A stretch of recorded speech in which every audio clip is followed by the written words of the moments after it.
Dear Patriots, before the news starts, please subscribe to our patriotic channel by clicking the subscribe button. Give us a thumbs up to this video. Don't forget to leave your opinion below in the comments section. Share the news on Facebook and Twitter so you friends see it. Thank you. MSNBC Scolds white people for not knowing history after John Kelly Civil War comments. The media has been blowing comments made by General John Kelly out of proportion. Kelly said that the Civil War was the result of compromises. This is true. But liberals felt like he was ignoring that the war was about slavery. MSNBC's Roland Martin took this further. He attacked all white people for what Kelly said. "I'm not going to allow 4 stars stuck on stupid to simply go on. Here's a man who's utterly clueless. For him to say, well, we could have compromised, really? We did compromise. It was a thing called United States Constitution, and you know what that said? If you're black, you're 3/5 of a human," said Martin. This is how we normalize white supremacy. Then to say, well, we don't have an appreciation of history. I love this whole deal about how, he was an honorable man. Really? There were abolitionists during that particular period who did not believe in slavery. Don't call them men of their time. He then attacked all people who are white. We have too many people in this country who are white who do not know history and who want to somehow glorify these Confederate leaders, said Martin. I'm telling you right now, they ain't my founding fathers, and they're not my leaders. We need to have real history. Not his story. And I will say to John Kelly, shame on you. And also, you owe Congresswoman Wilson an apology for lying. Don't you talk about honor and sacred and how we treat women when you lie to the American people, and you're not man enough to admit it, he said. How do they get away with this racist trash?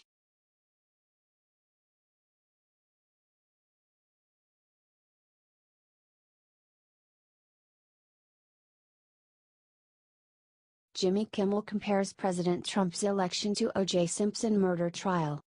Talk show host Jimmy Kimmel pissed off half of the country when he tried to blame all gun owners for the shooting in Vegas. He apparently hasn't learned his lesson. In an interview with New York Magazine, Kimmel compared President Trump's election to the acquittal of OJ Simpson. The closest thing I can compare it to is when OJ got acquitted. It never occurred to me that it might happen. There was so much overwhelming evidence that OJ was guilty, and you believe in the American judicial system, said Kimmel. You believe that, for the most part, if somebody did it, they're going to prison for doing it. We're in a similar situation. Everything Donald Trump is doing and undoing is bad, bad, bad, and it seems so obvious, and it's happening anyway, said Kimmel. Kimmel then acknowledged how many people he has alienated, but he doesn't care. I think I've alienated more people than I've brought on board. But what I thought was important was telling the truth, said Kimmel. There are certain things I don't understand, and the idea that Americans wouldn't want to take care of each other when they're sick is one of them. The idea that our politicians would let the gun lobby tell them what to do is another, said Kimmel.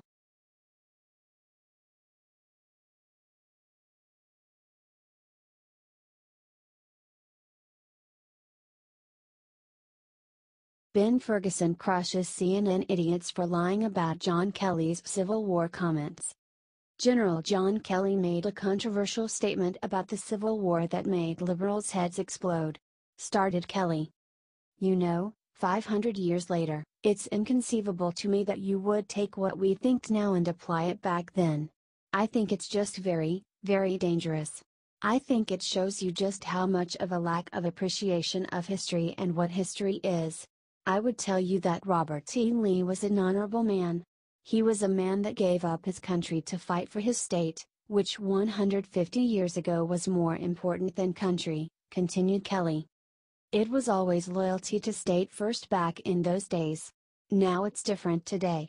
But the lack of inability to compromise led to the Civil War, and men and women of good faith on both sides made their stand where their conscience had them make their stand, said Kelly.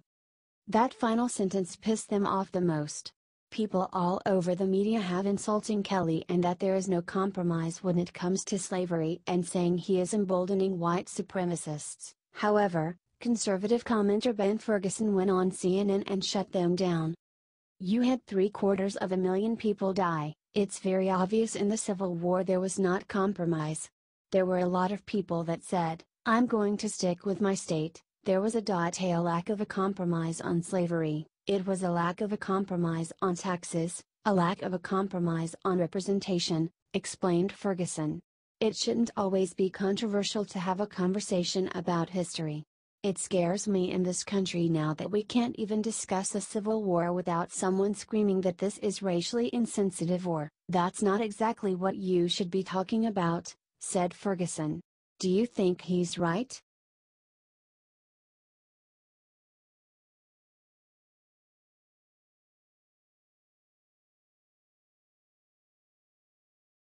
"Every shred of my dignity is gone." Meghan Kelly humiliates herself live on air for Halloween. Ever since Meghan Kelly left Fox News, she has just sunk lower and lower. Even she is willing to recognize it. For Halloween, Kelly dressed up as Shania Twain and sung and danced her song "Man, I Feel Like a Woman." It's extremely cringy to watch. She came out in the costume during her show after an announcer said, "And now your ghost. I mean host, Meghan Kelly. Do you know who I am?" she eagerly asked the audience. "Here's a little hint, man. I feel like a woman." If the hint wasn't enough, she shouted Shania Twain. Which I did not exactly nail, but I gave it the best effort I could. "See, look. Are you convinced? Look. Look. Yes, right? Okay? Have I pulled it off? I tried," said Kelly. In an interview with NBC's Matt Lauer, who was dressing in drag, Dolly Parton asked Kelly how she felt dressed up as Twain. "Every shred of my dignity is gone, so I feel like I'm home," said Kelly. Kelly also claimed that the costume gave me boobs where boobs didn't exist, a waist where a waist didn't exist, and a flat stomach. "It's all good," said Kelly. Are you surprised how far she has fallen?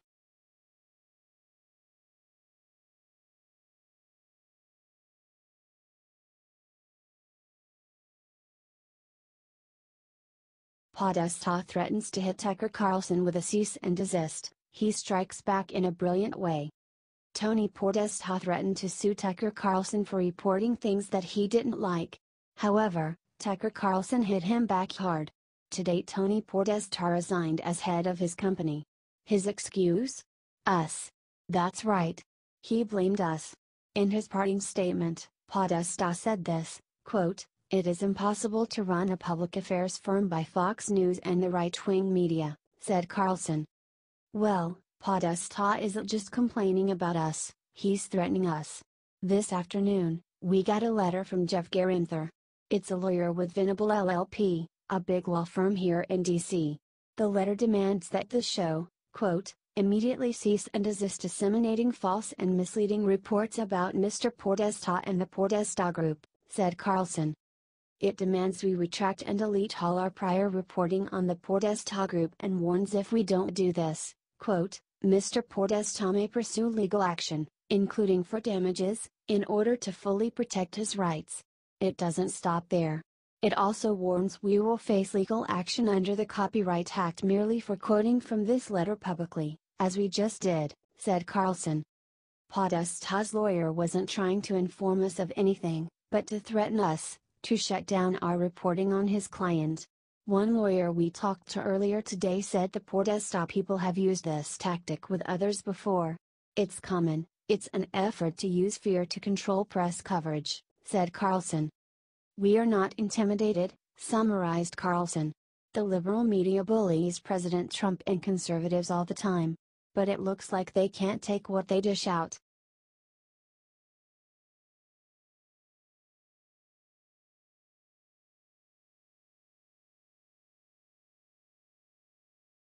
Planned Parenthood makes abortion campaign aimed specially at black people. It's disgusting.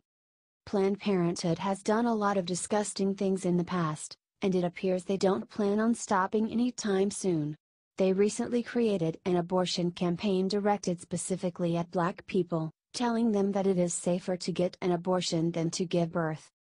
If you're a black woman in America, It's statistically safer to have an abortion than to carry a pregnancy to term or give birth. #scary stats tweeted Planned Parenthood.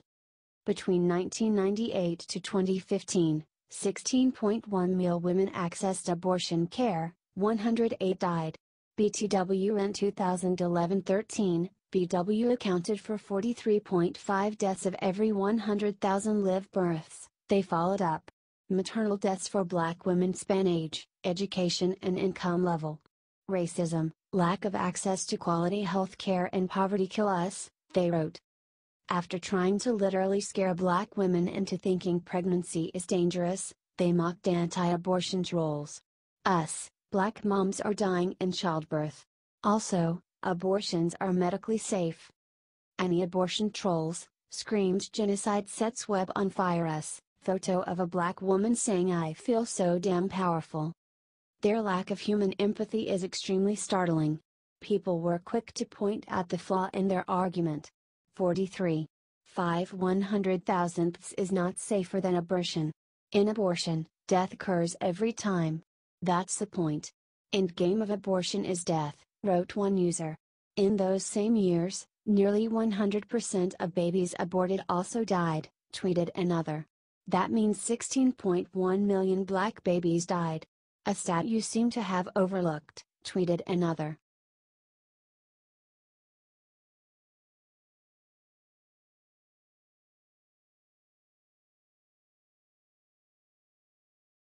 MSNBC Lib says it's alarming young whites aren't as anti-Trump as he wants them to be. Liberals still cannot accept the fact that more than 60 million voters chose Republican Donald Trump over Democrat Hillary Clinton in the 2016 election, thinking that voting for a change agent like Trump over an establishment crook like Hillary is somehow unthinkable. They clearly have not learned from their mistake, as evidenced by a left-wing commentator named Jonathan Capehart going on MSNBC and voicing his frustration that a recent survey shows that young white people are not as anti-Trump as he expected them to be. Said Capehart sarcastically, while introducing the topic of the surprising to him survey, surely, the forward-thinking millennial generation will deliver us from the sins of their elders. But the survey results, with the apt title The Woke Generation? Millennial Attitudes on Race in the U.S., dashed my hopes of that. As a new Gen Forward survey of 18 to 34-year-olds reveals, white millennials are quickly becoming the outlier group in this generation. Going through the survey's details, he then stated, the next warning sign comes in Figure 4 with a straightforward question. Do you believe Donald Trump is a racist or is not a racist? No surprise that overwhelming majorities of African Americans, 82%, Asian Americans, 74%, and Latinos, 78%, say, yes. White millennials, however, were almost split. A saving grace is that 51% said, yes. But 48% saying no, despite all the evidence to the contrary, is beyond worrisome. He later concluded, outraged, and this Gen Forward survey shows that despite the millennial reputation, white millennials think a lot more like whites than millennials, who are increasingly people of color. Do you think liberals are ridiculous for assuming that young people can't think for themselves and should all automatically be Democrats?